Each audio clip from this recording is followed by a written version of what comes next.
Oh, that was like the that was the worst time to beep beep.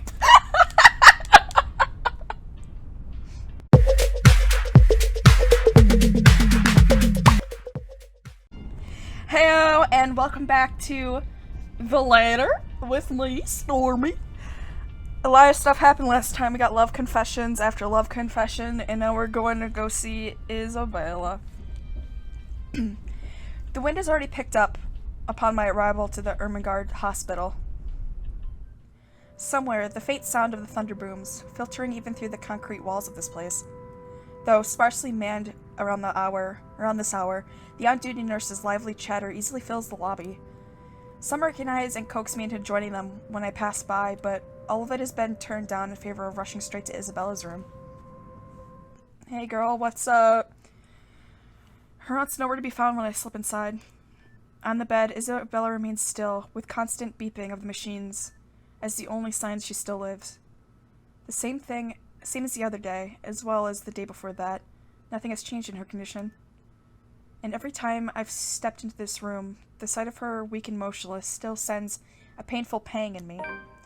Despite what her doctors have been telling us, despite what happened during our last visit, I'd like to believe she'll still make it through.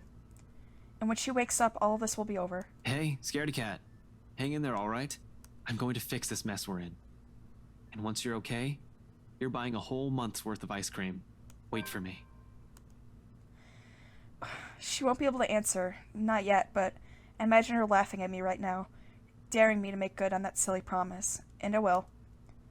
Finding the letter among her belongings doesn't take long. 5 minutes later, I'm fishing it out from one of the side pockets of the bag Rebecca brought with her before, the second night after Isabella's confinement. To think no one bothered to throw this away, I guess that's just lucky. I mean, look at this thing. I won't take it seriously if it wasn't for all the fucked up shit that's been happening. There is a sort of This is the sort of stupid people pass along- Wait? Oh, this is the sort of stupid people pass along as a prank through emails and text messages, for fuck's sake. Did people seriously make copies of this and pass them around to try and save themselves from a possible curse? That's the inane logic that could be garnered from the fact that there are multiple victims. Was Isabella not saved because she had simply shown us this one instead of sending it to 5 different ones? What sort of selfish person would even endanger 5 people just to save their own skin? More importantly, what does this have to do with the mansion? There will be time for answers later. I've wasted enough time here. Quickly, I stuffed the letter into my pocket. With one last look at her prone form, I close the door behind me and head back to my car. Within 10 minutes, I'm driving out of Luxborn and heading straight for Anselm Village. In the distance, flashes of lightning light up the horizon, white and sharp against the black curtain of the night. Thunder threatens with a rumble, beep beep, seconds later echoing long across the heavens. And with one last roar, the skies open in earnest. Woo! Why is fucking Ash's route the longest? I swear to God, if Luke's is longer, I'm gonna fucking shit myself. The rain falls in fast, steady sheets creating shallow puddles on the dirt path, drenching everything the eyes can reach. Despite having grown up in this city, I still despise the rain. Living here doesn't mean I have to like it. Lucky me, I've reached the mansion before the downpour has turned torrential. The long slog from Anselm Village by foot has already been made difficult by the light drizzle and the biting wind buffeting against my body every few seconds. By the time I found the cover under the trees lining the vicinity of the mansion, my shoulders are drenched. My hair's also sticking against my skin and out in every possible direction. Thankfully, the letter, taser, and gun I've brought with me remained relatively dry. That's the most important thing. However, those are the last... Are we gonna find Marianne? Is Marianne good? However, those are the least of my problems at the moment. Sometime after the housewarming party, Scumbag Wright has suddenly grown a brain and tightened security around the mansion. Likely because of what Zach did. A guard is now stationed in every possible point of entry. The main entryway, the back door leading to the kitchens. Hell, if it isn't a miracle, no one has spotted me once I entered the property. Although, that's probably because I've kept close to the forest, where all my girlfriend trees can hide me, in case of an emergency. While I can always create a clever way in for myself under this deluge, It'll be difficult to do so without making much noise or leaving tracks. I don't really have the luxury either, do I? Considering how off this place feels since I've stepped into the property and the mansion came into view, every light is off, even the security personnel patrol outside. The whole house itself, it feels empty, eerie, quiet. I thought it said White House. I was so confused. Normally I'll pass it off as some kind of power outage because of the storm. It's not a far off conclusion when this place is almost in the middle of nowhere. However, something just feels wrong. Something happened here. Or about to. It's the sole reason why I haven't done anything yet. Simply observing, watching it, listening for anything. I might be pressed for time, but I'm not a careless idiot. Although I need a way in, desperately so, moving without thinking will not only endanger me, with so many unknown variables in what we're dealing with, I also have to act on the assumption that someone is always in danger, especially in this place. I can't act impetuously. As much as I hate Wright, I'm not about to cause his death because of one thoughtless action. You could. If there's a place he deserves to be, it's in prison, not a morgue. We can't do this again! We can't do this again! So when a hoarse, painful sob rings out above the loud pitter-patter of rain, only then do I stir. A woman. Perhaps a servant? Or worse, Hannah Wright. It's coming from the forest. Just right up ahead, in fact, not too far from the house. Regardless, I give the place a quick, wary glance before following the noise. I don't even get to make a decision. God damn it. Carefully keeping to the shadows, one cautious step after another. Louder and louder it goes as I near, until I abruptly turn into a loud, desperate, anguished cry. I break into a run. One nervous hand ready at the gun holstered at my hip, and the other raised for balance as I scurry across the dense understory. Dead leaves crunch under my shoes, but I pay it no mind. There's only the voice, the woman, and nothing. Abruptly, it all stops, and I'm met with sudden hush. Blank. Empty. Almost deafening in its stillness. Even with my labored breathing and pounding heartbeats against my ears behind me, another branch breaks and... Help me. Dread surges within me while I spin around and take a hard step back, ignoring the chilly pinpricks crawling at the back of my neck. But before I can even meet her eyes, the world unexpectedly pitches sideways, tilting, and tilting to the ground beneath me finally crumbles. My hand... What? My hand fights for purchase, only to meet air. By then it's too late. My foot slips under and the rest of my body follows. Are we gonna be where Marianne is? Dark spots blur the edge of my vision. Black tendrils twist and coil around my limbs. Soft footfalls echo from the far distance, scurrying, scampering, moving in an odd rhythm with the sharp, piercing notes of her laughter. But more than that are the voices lacing venom inside every crevice in my head. Murmurs that jeer, scoff, and deride. Over, it's because you didn't listen. And over, it's all your fault. And over again, why won't you believe me? A reminder of what I failed to do and who I failed. What I'm trying to desperately fix. A scream threatens to burst, but my throat closes off ever so slowly. A chill seeps into every nerve in my body, washing away every sensation in me apart from one. There is only fear. Once again, her laughter echoes, a sound both bitter and unforgiving. It's the last thing I hear before she reaches for me. The ground trembles. The world slows to a stop. I knew it. Okay. I was panicking because I'm like, am I dead? Did I die because I killed Zach? Is that a thing that can happen? Oh my god. Find Marianne. Come on, give her the gun. Half darkness greets me when my eyes finally snap open, the soft patter of dripping water somewhere spurring my consciousness further. For a few short moments, I remain still, blinking away the dizziness, allowing my vision to adjust to the lack of light and my breathing to even out first, before pushing myself up on one arm and attempting to stand. Turning alone is a struggle on its own. An inch... Yeah, okay. I read that and I was like, fuck yeah, this is a beat. An inch of movement sends a stab of sharp pain right up my arms and my back, giving me another pause. Shit. I hope I didn't break anything. Fuck. That was kind of sexual. That doesn't. Shut the fuck up, Stormy. Shut the fuck up. There doesn't seem to be an injury or major fracture, although the whole in my back does feel sore and raw. Probably from when I skidded down prior to landing myself here. A comforting thought. The second attempt comes easier though, and no less painful. And by the time I'm back on my feet, the exertion has left me gasping in short, shallow breaths and leaning heavily on the wall nearest to me. Behind me is a light draft blows in from where I've fallen in, coming in short, sharp bursts into what apparently an underground tunnel, and brings in freshly earthy smells of rain from the top side. Regardless, it fails to mask the old musty scent of this place. A mixture of mold, mildew, dust, grease, and something distinctly foul. Like death. Please, Marianne. Excuse me. More worrisome than the putrid, festering smell, however, are the cells that line both sides of the tunnel. Under the dim light, I can barely make out what's inside some of them. But I already have a few ideas, all of which I refuse to delve into at the moment. Knowing how long this mansion has stood, knowing no matter how unexpected finding the existence of this place is, it isn't too surprising. I wonder if Scumbag knows about this. Probably not. Unless he also is the kind of person who takes joy in inflicting this kind of suffering on others. I don't really think so. He's rotten to the core, but not that rotten.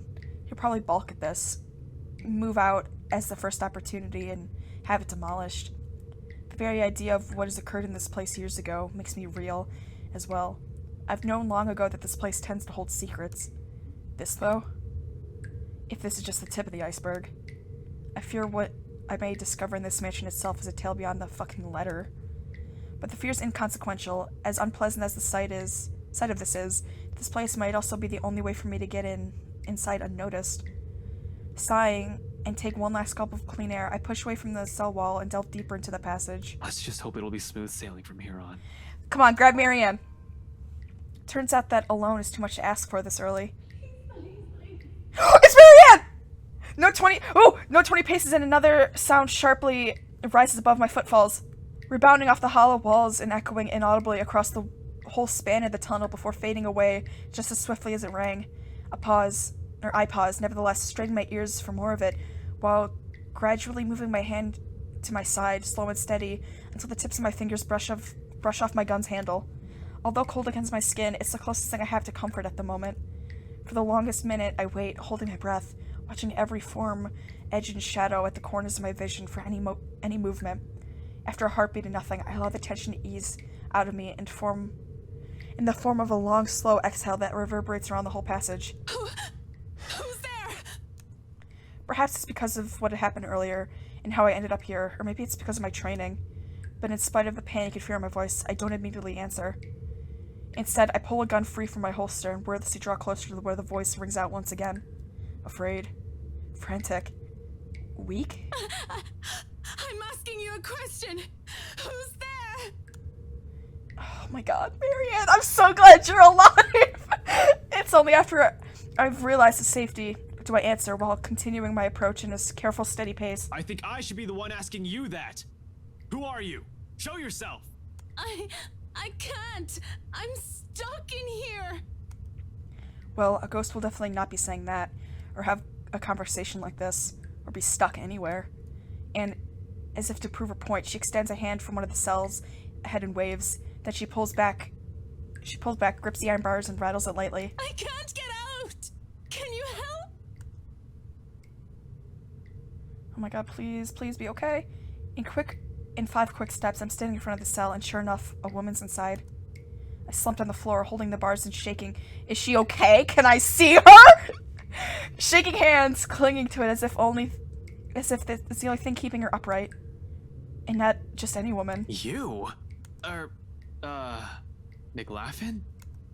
The same one I met at G's 5 days ago, smashed drunk and babbling her frustrations about her employers. Holmes? No, not McLaughlin. McCullough. McCullough.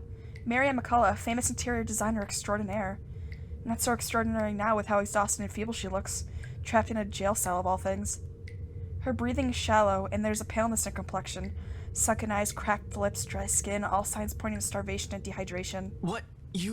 How long have you been stuck in here? 3 days? 4? I don't know. I have no idea anymore. I just fell in and that woman... Whatever. Can you get me out of here? Please. In a moment. I'm like genuinely happy to see her alive. Oh my god.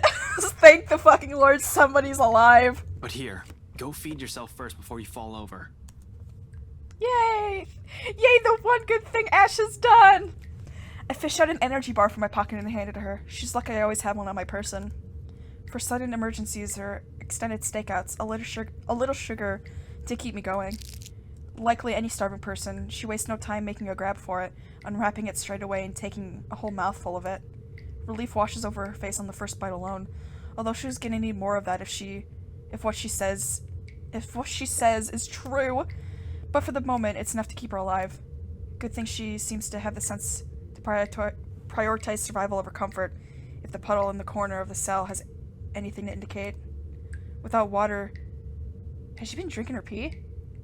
Without water, the human body can only survive 3 days. No food, and it'll give it an average 3 weeks, though even then, it won't be a pretty experience. Granted, some have survived longer than that. She's still fortunate I found her when I did. Now to get her out. My bobby pins won't be any of use here, not like I need it. Unlike the ones we have at the precinct, a simple barrel hinged holds the gates and cell together. Even without any special tools, I'll be able to lift the door and free her. However, with how heavy it seems, I need a lever of some sort to help. What are you looking for? Some wood, a 2x4, I guess, a plank or a pipe, anything I can use as a lever. Wait here. The hallway yields nothing but dust, dirt, and a few rusted chains scattered about.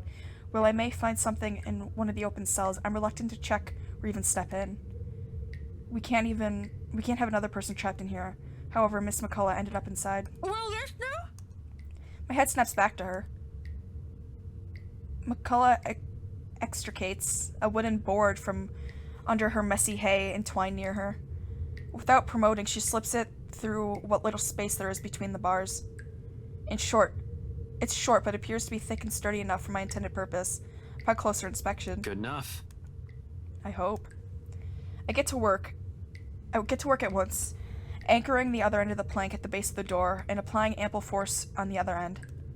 It takes a bit of effort, and no kidding about the heavy part. Still, a grunt, a gasp, a creak. In a matter of minutes, with a little help from her on the other side, the door eventually lifts off its hinges. It falls to the ground, loud, ugly, metallic thud, but the sound of it puts elation on McCullough's face. She doesn't even ask for help. As soon as she can, she hastily crawls out of the prison she has accidentally found herself in. More than happy she gets out of it, despite lacking the strength to stand firmly on her feet. Thank you. Thank you so much. I'm so glad you're here, girl. After the second day, I was so sure I was going to die in there. If you didn't show up... today. I don't even want to think about it. How did you even end up here?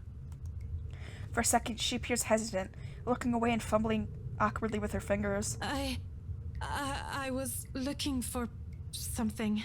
Someone. A contemplative expression flickers in her eyes, something that's close to wistful, like a person remembers a memory she's fond of. It doesn't last too long, but it still leaves me the impression that I've suddenly walked into something private. Something deeply personal for her. I'd rather not ask. So this whole tunnel, at the end of it, it leads right inside the mansion? The wine cellar. Oh yeah, I forgot about the cask of Amanita. I completely forgot about that. Oh yeah. Right into the kitchen then. There's a door of some sorts. I don't know. I think I pulled or pressed something somewhere. I was in a hurry. And I'm not sure if it'll open from this side. Hell, this place wasn't even in the floor plans. What do you mean? Does that really matter now? We have to get out of here. People died in this place. Kids. Oh God. Kids. I could have shown you, but that thing won't turn back on anymore. It's like it only waited for me to see it before shutting down or something. How long has that thing even been in there? But those poor kids. All because of that thing. Wait, hold on. What are you talking about right now? The bloody letter! Ever since I've read that thing, since that day at the open house, she won't leave me. But it should be fine now, right? I broke it. I broke all of it. She shouldn't be able to do anything now. Mikala, one at a time. It's all that fucking paper's fault! Oh God. Oh God. Dear Lord in St. Adelaide, bless those poor souls. We're not safe here. We need to leave. If we stay here any longer. Mikalo! Abruptly, she stops, looks back at me with wild, panic-stricken eyes. I've seen enough of it so many times from the past few days, from my own friends even. To know she's seen things, the kind that'll easily make any person go mad. And perhaps we slowly are. The longer this takes, the faster our descent into it becomes. I can't even tell which one's worse, death or this. Seems like no matter what we end up with, there'll be something horrible waiting for us. I need to hurry. Listen, I need to get inside this place, and you're more familiar with its layout. If you can help me...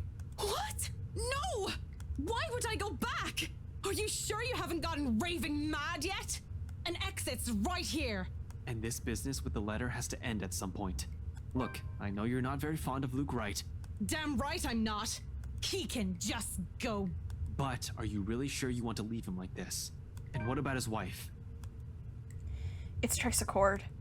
She falters, grows quiet, as the tension lifts from her shoulders. Slump. I do understand her issues with this. In fact, she doesn't have to go with me, only to tell me enough info so I could figure it out on my own. She can always leave afterwards, be done with this whole damned mansion and letter. The other end of the tunnel leads right into the forest. It'll provide ample cover for her to be able to slip out of the property unnoticed. All the same, she steels herself and squares her shoulders. Just until the kitchens. That's more than enough. She nods, albeit weakly. Then, without another word, she gestures for me to follow, leading me further into the passage. And with this, we'll end this episode. Anyway, thank you guys so much for watching. I super appreciate it, and I guess next time we'll sneak into the house, do a thing. I don't know. Survive, hopefully.